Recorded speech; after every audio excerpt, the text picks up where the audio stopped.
maandamano ambayo yapo kesho.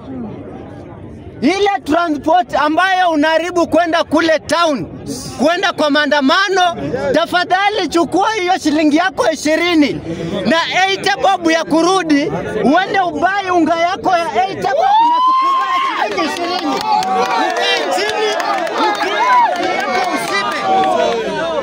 Kwa sababu unapotembea, unapotumia transport yako, utafanya nini? Utaenda ujui mambo ambayo yatakukuta kule. Na Mr. Speaker, tukisimama hapa, acha tuambiane ukweli. Tusisimame hapa tunaambia wenzetu ya kwamba tumepanga kwenda maandamano.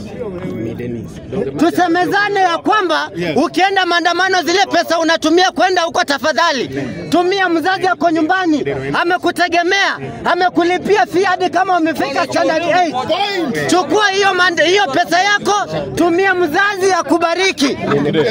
Usijaribu kuenda maandamano tafadhali.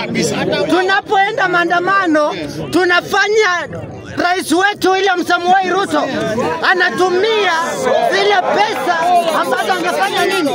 Angefanyia maendeleo, kununua tear gas. Zile ambaye angefanyia maendeleo, kuharibu ni kwa ajili ya kulipa mapolisi kwenda kule nini? Kule tao. Tafadhali tukae chini na tuone mambo ambayo yanatusaidia. Maandamano hayatatusaidia.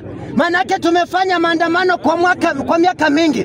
Tuache mambo ya maandamano, tuendeleze taifa letu. Manake ukienda hiyo maandamano, hakuna mali itakusaidia.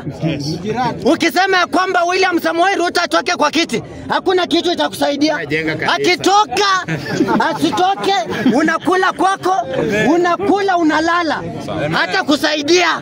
Tafadhali wanarika, nikimalizia Mr. Speaker, tukae chini na tuendeleze taifa letu kiujumla kama wanajenzi.